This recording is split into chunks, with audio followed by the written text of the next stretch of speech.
Por energías alternativas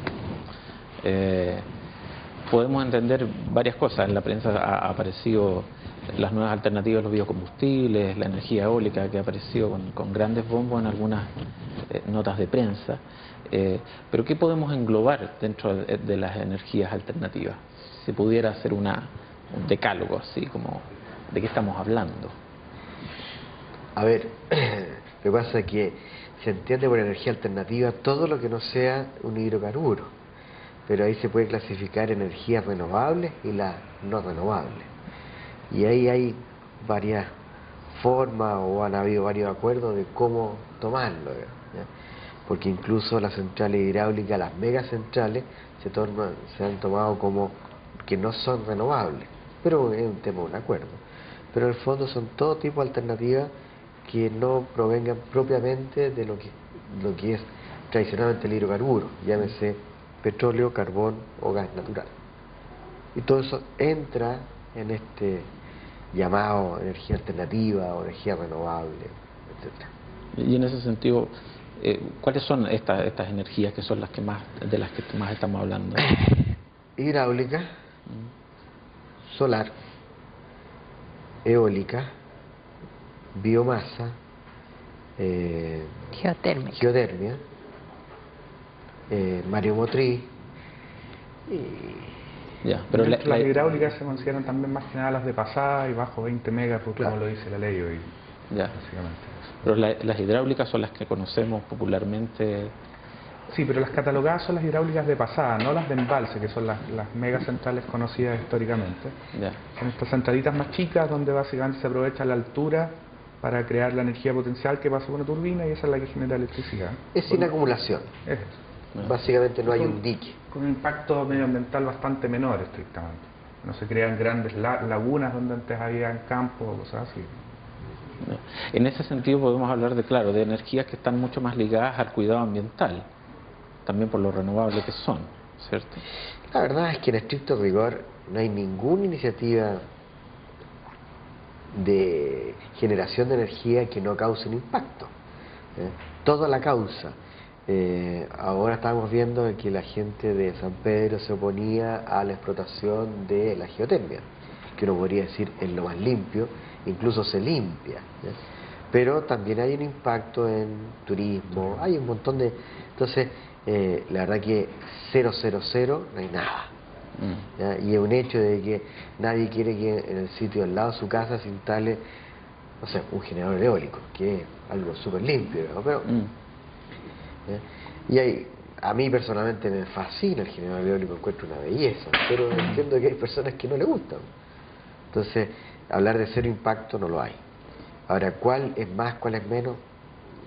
Depende de qué punto de vista se mire, porque una central de pasada, que también es, entre comillas, poco impacto, pero habrán personas que cuestionan la vida del acuífero esa.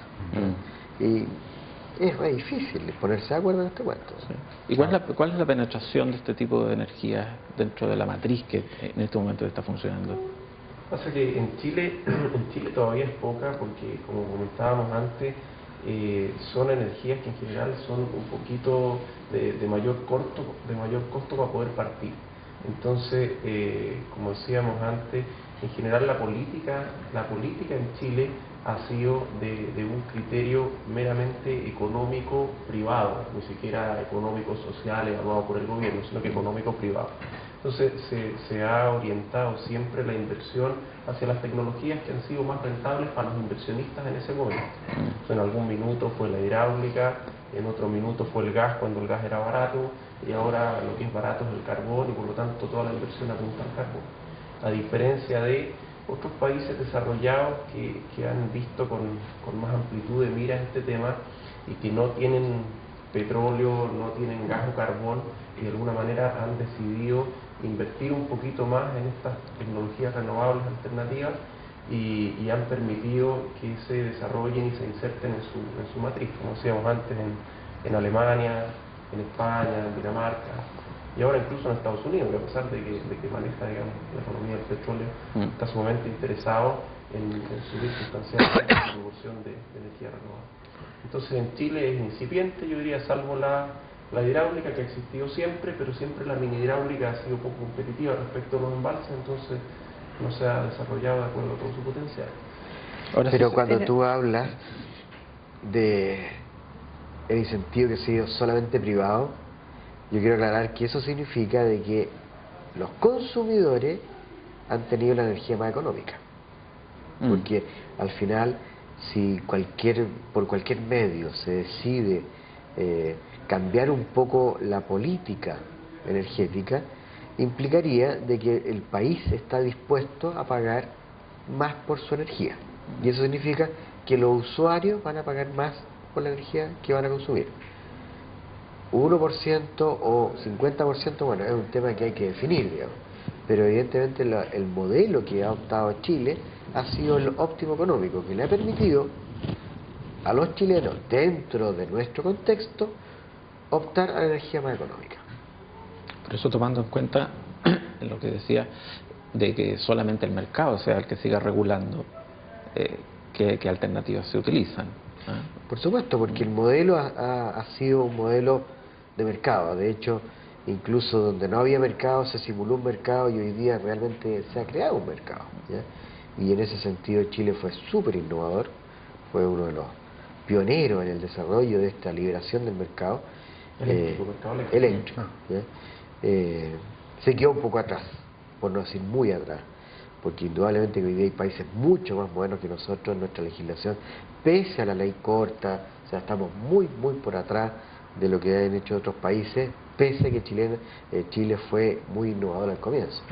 Pero efectivamente el modelo ha hecho de que se ha desarrollado lo que ha sido más económico. Si eso tiene o atenta a una estrategia país, a una independencia energética país, es otro tema. ¿No crees tú que parte de esa estrategia, independiente que hoy sea la más coherente o no, partió dado el estado de desarrollo que tenía el país y que en su momento no se justificaba a lo mejor para el gran porcentaje de la población tener precios más altos, que atentaría contra el desarrollo en general? En su momento, no hoy, digamos. Yo creo que sí, efectivamente, yo creo que fue así. Pero yo creo que sigue siendo así, porque Chile tiene que ser competitivo. De hecho, hemos leído de que, por ejemplo, el sector frutícola está bastante complicado. Hay empresas que se están retirando de Chile porque ya no estamos siendo competitivos. Y la lucha por la competitividad es algo que vamos a tener que vivir per secula seculorum. Entonces, cualquiera de estos efectos que signifique reducir la competitividad tiene que tener un contrapeso para que lo justifique. Si no, estamos dejando a Chile al final más pobre. Entonces hay que ser equilibrado en las cosas que se van optando. Si tú ibas a agregar algo delante, Rebeca. Sí, desde el punto de vista del sector agrícola, independientemente de las políticas que el Estado o el gobierno haya definido a nivel agroindustrial, desde hace años, no quiero ponerle fecha ni límite, pero desde hace años que las empresas agroindustriales han ido buscando soluciones alternativas energéticas. En principio, para reducir costos, como dices tú, ser eficientes en el uso de la energía, y un aspecto yo creo súper importante es el tema de contaminación. Hay muchos residuos agrícolas que son fuentes de biomasa y por lo tanto de biocombustible. ¿ya? Que a través de regulaciones ambientales o regulaciones de contaminación, las empresas no sabían qué hacer con estos residuos. Y poco a poco hay numerosas empresas, nosotros tenemos un diagnóstico preliminar que es perfectible, de la cantidad de empresas que han solucionado problemas energéticos a través de propias iniciativas, ¿ya? Y han sucedido cosas importantes, porque de lo que era un residuo, ahora se transforma en un bien que tiene valor y que, y que puede ser exportable, ¿ya? Por ejemplo, en el sector forestal, muchas de las empresas, las grandes empresas, son autosuficientes en materia de energía al utilizar sus residuos, ¿ya? Sí, pero efectivo, pero los números están súper ajustados. Sí, eso es indudable. Entonces, en todo lo que sea biomasa, es ajustado. Y hay un escenario bastante complejo sobre el abastecimiento de la biomasa para este tipo de iniciativas.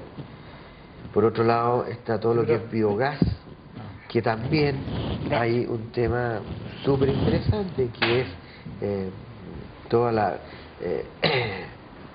gasificación de estos residuos y estos biodigestores, pero también los números quedan súper estrechos. O sea, el modelo exige soluciones súper innovativas y que son súper complicadas de implementar, dado su valor, ¿ya?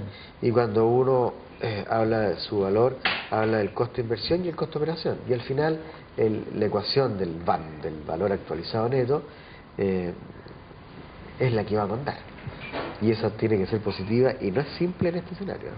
Pero yo creo que también hay que añadir otra cosa.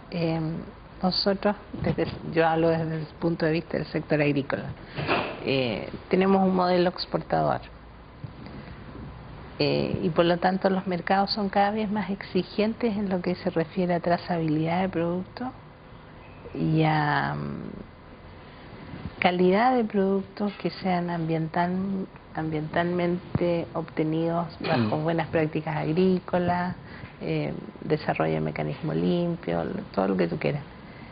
Y entonces yo creo que es muy cierto lo que tú dices respecto a los costos y precios, pero hay externalidades positivas que también ameritan ponerle número, ¿ya? Sé que es muy difícil, sé que uno está en el límite, pero a la larga uno está comprando seguridad en la exportación, está comprando mercados, está comprando nichos de mercado.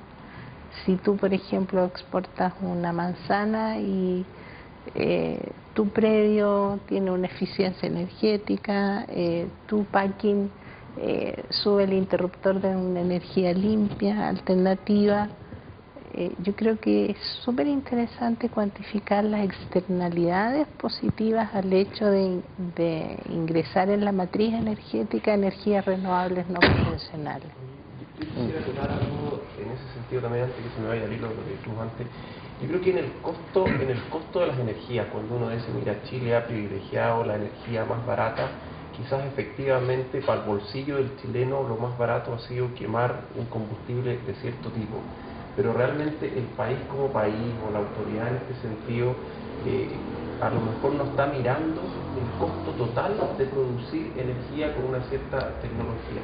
Y me explico, o sea, si tú comparas, por ejemplo, el carbón, y dices, mira, el carbón hoy día es la alternativa que aparece como más barata y por lo tanto Chile está planificando inmensas inversiones en el tema del carbón. Ahí hay un efecto de contaminación, hay un efecto de saturación de las cuencas, hay un efecto hasta el cambio climático a nivel mundial. A lo mejor nosotros como país todavía no estamos obligados a cumplir por el protocolo de Kioto, pero que eso va a llegar tarde o temprano. Pero en nuestras propias cuencas en Chile sí estamos sufriendo un efecto de mayor contaminación y de saturación de las cuencas y efectos en la actividad agrícola y en otras cosas más, que no son tomadas en cuenta en el precio del kilowatt hora. Entonces, pero perdona, cuando se instala una nueva central tiene que ser aprobada ambientalmente. Con estas megas ya no es declaración, sino que un estudio, y eso significa mitigar todo el efecto que ello implica. Mitigar el 100% estoy de acuerdo que no va a ser imposible, pero evidentemente por ningún motivo se permite saturar ni nada.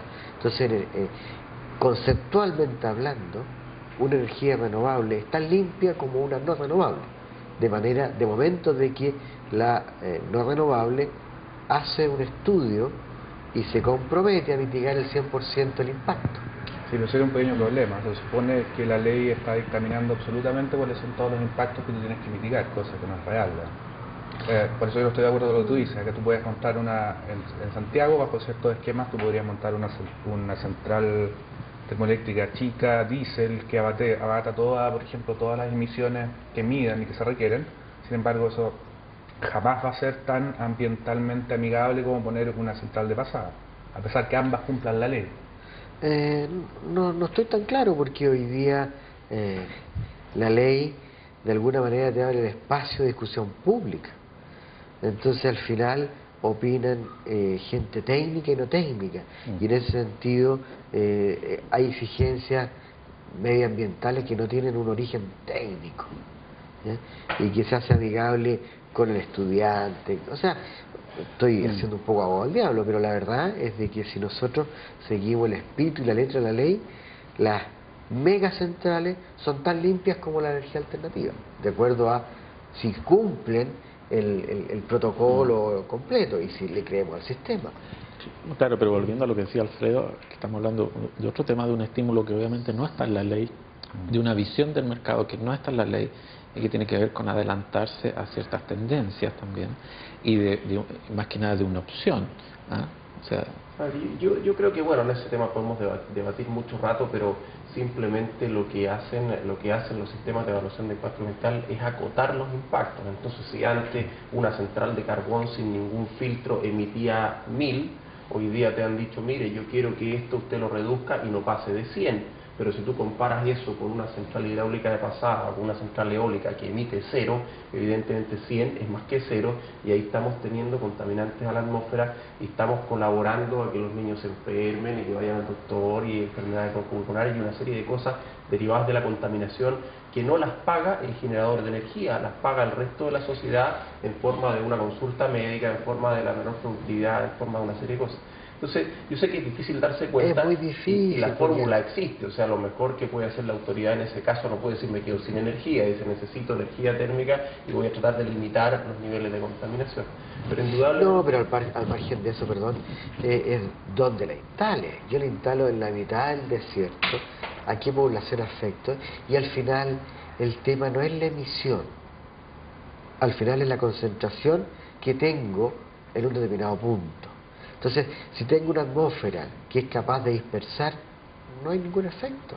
De hecho, hay un dicho americano que la solución a la emisión es la dispersión. O sea, entonces, todo depende de dónde lo instale. Sí, pero eso era como la prerrogativa hace 100 años de que el mar iba a diluir todos los contaminantes que tú le pudieras echar. O sea, en el fondo contaminas un poco más allá. Claramente no es posible, digamos. Ahora, a mí me da la impresión que estamos hablando de hablar de una combinación de varias cosas, de que sea rentable, ¿ah? De que sea amigable con el medio ambiente y a la vez renovable. Ahora, en Chile... No es fácil, ¿eh? Claro, pero en Chile, de todas maneras, ¿cuáles son las iniciativas que están caminando para allá? O sea, estamos viendo que está el tema de los biocombustibles, que es una conversación súper interesante, que ahora acaba de aparecer también si esto va a encarecer el costo de la tierra para el tema agrícola, los parques eólicos. ¿Dónde ven ustedes que viene el desarrollo en Chile? ¿En qué tipo de alternativas? Yo creo que, si me permite, yo creo que es una combinación de muchísimas iniciativas. Y la viabilidad del proyecto de energías renovables yo creo que debe ser mirado como cualquier proyecto de inversión. O sea, análisis económico súper acabado, un diagnóstico excelente, ¿ya? Que cuente con normas claras, que cuente con una orientación del Estado a largo plazo, porque detrás de esto hay toda una intención de diversificar la matriz energética y de tener seguridad en la matriz energética. pero también hay inversionistas privados involucrados, ¿ya?, que necesitan reglas claras, saber hasta dónde ellos pueden invertir, hasta dónde pueden llegar. Tú mencionabas el precio en Europa de 20 años seguro. Bueno, yo conozco el caso de una empresa agroindustrial chilena que tiene contratos con Bélgica para abastecer con un biocombustible, ¿ya?, a 3 años plazo. Entonces yo creo que es un mix es una cosa macrosectorial, multidisciplinaria, donde estén involucrados muchos ministerios, y también tú lo mencionaste, o sea, es un proyecto país a largo plazo. Entonces es una muy buena oportunidad para Chile, de no quedarse atrás respecto del mundo. No. Yo te diría que el tema de las energías renovables no lo vamos a descubrir la pólvora en Chile. O sea, esto ya existe en el mundo, hay muchos países que lo han desarrollado y ya se conocen en qué paso van las tecnologías, cuánto cuesta y qué hay que hacer para implementarlas. Entonces ahí yo creo que sí se puede hacer una escala más o menos en relación a los costos para saber qué es lo que está cerca que llegue a Chile. Yo estoy de acuerdo contigo, a nosotros no nos sobra la plata ni nos podemos dar lujos en el tema de energía, pero sí podemos tratar de acceder a aquellas tecnologías que están cercanas a los costos de las energías convencionales. Entonces, por hacer un repaso, yo creo que nosotros en orden de prioridad tenemos que desarrollar la hidráulica, la hemos venido desarrollando en forma de embalse. Los embalses tienen los inconvenientes que inundan ciertas zonas y que al final su efecto no es reversible y por eso se trata de acotar. Pero la hidráulica de pasada es una alternativa que económicamente es viable, que los países que tienen potencial tienen la obligación de desarrollar, y eso va a venir y está cercano en tema de costo. A lo mejor necesita una pequeña ayudita en ciertos proyectos, pero eso va a venir y está cercano. La energía eólica es una energía que en el mundo viene creciendo mucho. Si uno mira las potencias que están instaladas a nivel mundial, ya hay más de 100.000 megas instalados a nivel mundial. Hay países que son símbolo de esto, como Dinamarca, por ejemplo, que hay días del año en el cual abastece todas sus necesidades energéticas de toda la población solamente con el viento, y otros países como Alemania, España, que tienen potencias instaladas importantes. En el caso de España, que conozco la cifra, el 20% de la potencia instalada es en energía eólica, y eso significa que en términos de energía abastece del orden del 6, 7, 8% de la energía. Incluso en España hay años en los cuales la energía eólica ha superado la capacidad de energía hidráulica. Entonces la energía eólica, respecto de las energías convencionales, posiblemente está un 30, un 40, un 50% en términos de tarifa, requiere una tarifa un poquito mayor, pero nosotros podemos llegar o acceder a ese tipo de proyectos. Y hay otras tecnologías que son, por ejemplo, la tecnología, no sé, la solar fotovoltaica, que definitivamente es mucho más cara. O sea, estamos hablando de que puede costar 7 veces lo que cuesta la generación convencional. Entonces ahí yo estoy de acuerdo que hay países como Alemania o países europeos que pueden decir, mira, yo voy a pagar para tener un porcentaje de esta tecnología, un poco como invirtiendo para que efectivamente se desarrolle la industria, pero nosotros no estamos en condiciones de pagar o financiar tecnologías que cuesten 7 veces.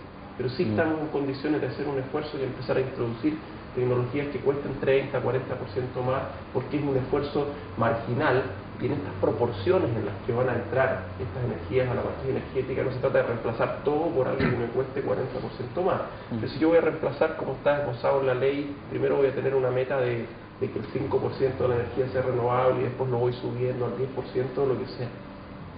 El impacto realmente para el consumidor que va a pagar un poquito más en la cuenta de la luz puede ser del 1%, del 2%. Entonces, yo creo que en ese sentido, si se encuestara a los chilenos quién está dispuesto a pagar un 1% más en la cuenta de la luz, un 2%, con tal que se desarrollen fuentes alternativas que nos permitan ir independizándonos de esta compra de combustible que hacemos al extranjero, pero todo el mundo estaría de acuerdo. O sea, el viento es nuestro, es gratis, lo tenemos aquí, el agua de los ríos es nuestra, la tenemos aquí, el carbón es importado, el gas es importado. Entonces, no sé, nosotros ¿qué hacemos? Producimos cobre, con ese cobre que vendemos afuera traemos dólares, y después con esos dólares vamos a comprar carbón para traerlo a Chile y para quemarlo aquí. Mejor ocupo esos dólares y pongo una forma de generación renovable que quizás hoy día me cuesta un poquito más, pero que en el largo plazo me va a permitir tener una proporción de independencia. Y yo Sí, creo pero, que perdón, y esa proporción de independencia a la larga permite que el país cumpla sus metas de desarrollo,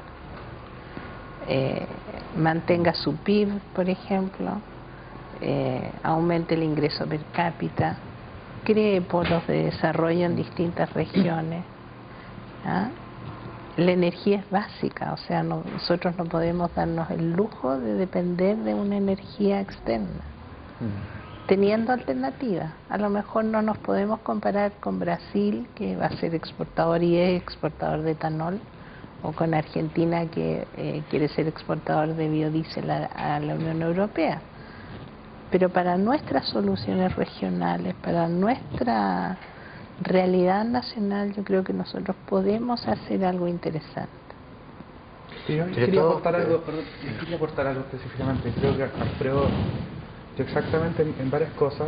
Sin embargo, por ejemplo, el tema eólico, que nosotros estamos bastante interesados. Vemos también que siempre se ha dicho que Chile es un país con mucho viento. Sin embargo, los proyectos cuadran económicamente con inversionistas en muy pocas partes del país, y también con rentabilidades que alternativamente a lo mejor para un inversionista chileno no son tan atractivas, más que nada para un inversionista europeo que podría ir a tasas del 9, del 8, puede ser perfectamente factible. Creo que lo único que podría acotarle a Alfredo es que olvidó la biomasa en el tema de biogás específicamente, que puede ser no una solución país, pero aporta mucho a pequeñas y medianas empresas agroindustriales que tienen desechos hoy, que con eso bajan bastante sus costos de generación o de combustible en caso que necesiten reemplazar gas licuado, por ejemplo. Nosotros ya hemos visto ese tipo de cosas, y con una cantidad mediana de desechos, ojalá lo más estables posible en el tiempo, se puede generar gas para generación o para calderas, que es un aporte muy importante e incluso los puede hacer autosuficientes. Lo último que me gustaría ver si alguien lo puede comentar también, o tú, Rebeca, es qué pasa con el tema de los biocombustibles, que harto ha salido en el mercado, y nuestra visión específica es que Chile en la práctica no tiene ningún rol que jugar en el tema de los biocombustibles, y que se estaría perdiendo un poco el enfoque. Aquí lo que voy, Chile como productor de biodiesel, que puede competir contra Argentina. Claro.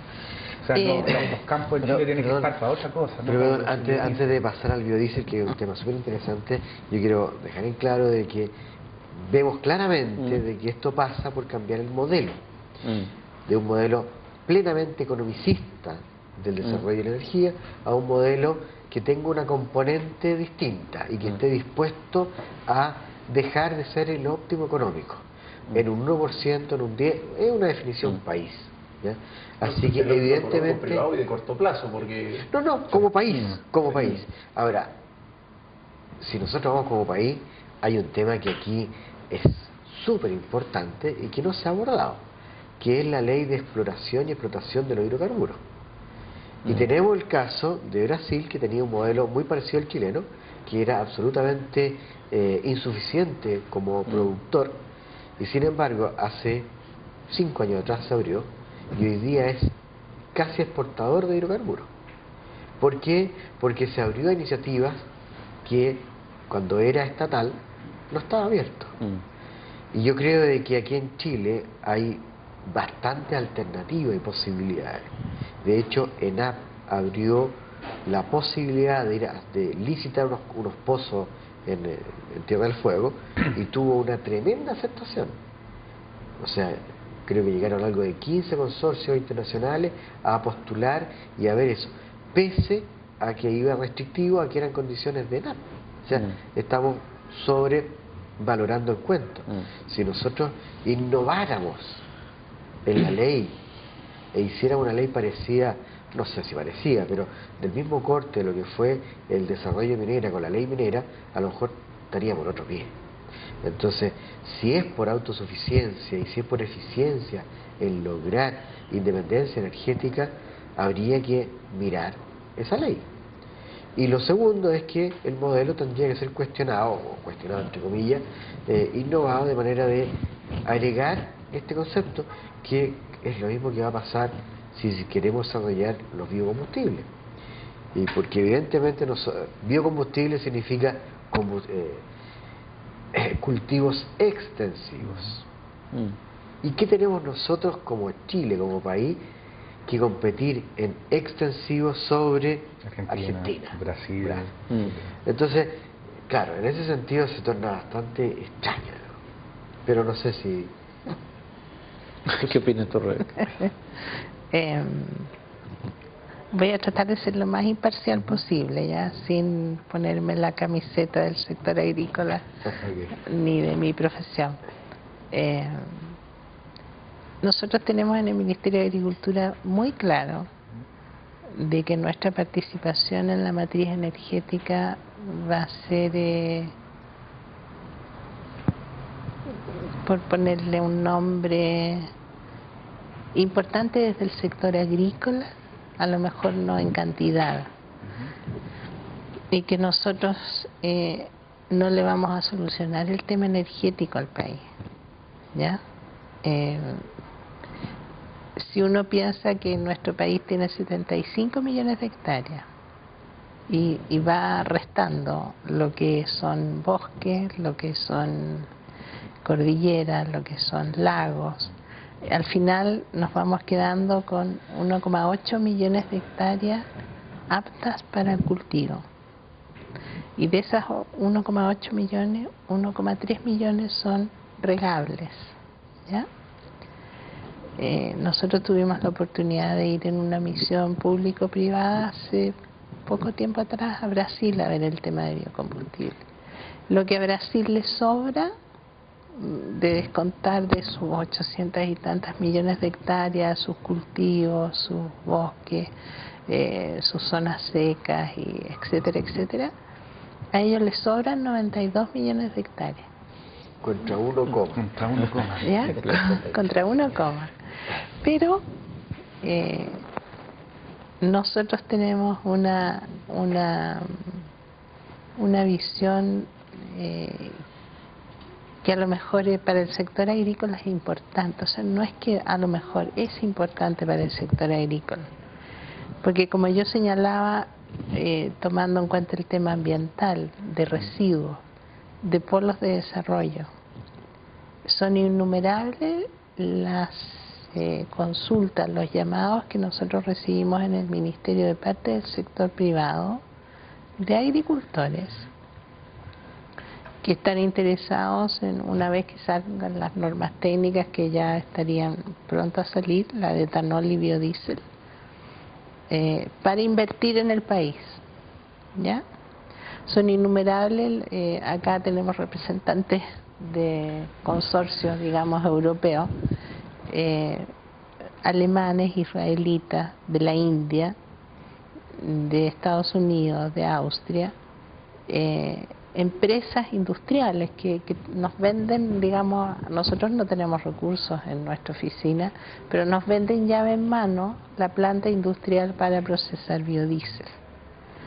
Según algunos cálculos preliminares que yo he efectuado, cuales pueden ser corregidos y cuestionados y mejorados y todo lo demás, nosotros podríamos abastecer el 2% de etanol para transporte de aquí al año 2010 y aproximadamente el 8% de las necesidades de biodiesel al año 2010. Y cuando yo hago estimaciones, normalmente las hago previendo, tratando de prever algunas situaciones anómalas, siendo más bien conservadora. Y a pesar de ese 1,8 millones de hectáreas disponibles y a pesar de que nuestra superficie de cultivo es pequeña, nosotros sí pudiésemos tener alrededor de unas 150.000 hectáreas, descontando lo que es alimento, para producir biodiesel y etanol. Ahora, hay todo un tema de residuos, que en este minuto, por ejemplo, para el sector agrícola es un problema que significan las quemas agrícolas, ¿ya? Hay todo un tema de residuos que tienen celulosa, que En Brasil aprendimos que estaría disponible más o menos en unos 5 años o 3 años la tecnología para procesar lignocelulosa, lo cual saldría mucho más barato, o sea, perdón, más caro, pero más eficiente en cuanto al tema ambiental y de materia prima, de biomasa. También yo he cuantificado, por ejemplo, la disponibilidad de grasa animal, que en este minuto es un desecho que va a los vertederos, que va a los cursos de agua, que va al alcantarillado, que podrían ser más o menos como 70.000 metros cúbicos de biodiesel. ¿Ya? Hay industriales interesados en procesar grasas animales. Y yo soy más bien optimista y quiero pensar que nuestro sector agrícola va a poder contribuir en algo. No vamos a ser exportadores de biodiesel, no vamos a ser exportadores de etanol. Yo creo que Vamos a tener que ir cerrando. Le voy a pedir una intervención breve a cada uno. Cada uno tiene que salir a sus oficinas también. Sí, ya pasó. Sí. A ver, yo te diría que en general, respecto a lo que hemos hablado aquí, yo creo que hay una conclusión clara. Si el país, para diversificar la matriz energética, tiene la intención o quiere, como parece ser, digamos, o lo han manifestado los legisladores y también el gobierno, de poner energía renovable, hay que hacer algunas modificaciones legales, hay que adecuar las leyes y crear alguna forma de incentivo. Y esa forma de incentivo hay que buscar cuál es la más adecuada y permitir que la energía renovable parta desarrollándose, porque yo creo que no se puede discutir de que es conveniente. Será más caro, más barato, convendrá que llegue antes o después, pero todo el mundo, prácticamente hay un consenso en que es conveniente que los países tengan una proporción, es la tecnología del futuro y tiene que ir desarrollándose, y para eso se requiere que el mercado no se regule solo por el criterio económico de corto plazo, sino que se regule por algunas directrices que el Estado tiene que marcar. Y en relación al tema de los biocombustibles en particular, yo te diría que como lo vemos nosotros es de la siguiente forma. Para producir biodiesel, eso tiene un costo y ese costo hace que el producto resulte del orden del mismo precio que el diésel convencional. Del orden del mismo precio, a veces un poquito más alto, a veces un poquito más bajo, dependiendo cómo está el precio del petróleo. Entonces, en ese sentido, lo que se requiere es que el gobierno de alguna manera fije una meta, diga, mira, me interesa tener un 5% de biodiesel y voy a establecer una obligación de que eso se abastezca de tal manera que se genere un precio de equilibrio de biodiesel, que al productor de biodiesel sepa que va a poder producir ese producto y venderlo a un cierto precio y que no va a estar expuesto a que las oscilaciones del precio del petróleo internacional lo dejen fuera del mercado. Porque a mí, no sé, con el precio del barril, si está a 75, me puede resultar conveniente producir biodiesel, pero si mañana baja a 70, quedo fuera del mercado y pierdo todas mis instalaciones y todas esas superficies agrícolas dejan de existir. Entonces yo concuerdo efectivamente con lo que decía Rebeca. Nosotros no vamos a poder ser más competitivos que Argentina, que Brasil, ni vamos a poder exportar biodiesel, y el tema definitivamente no va para allá.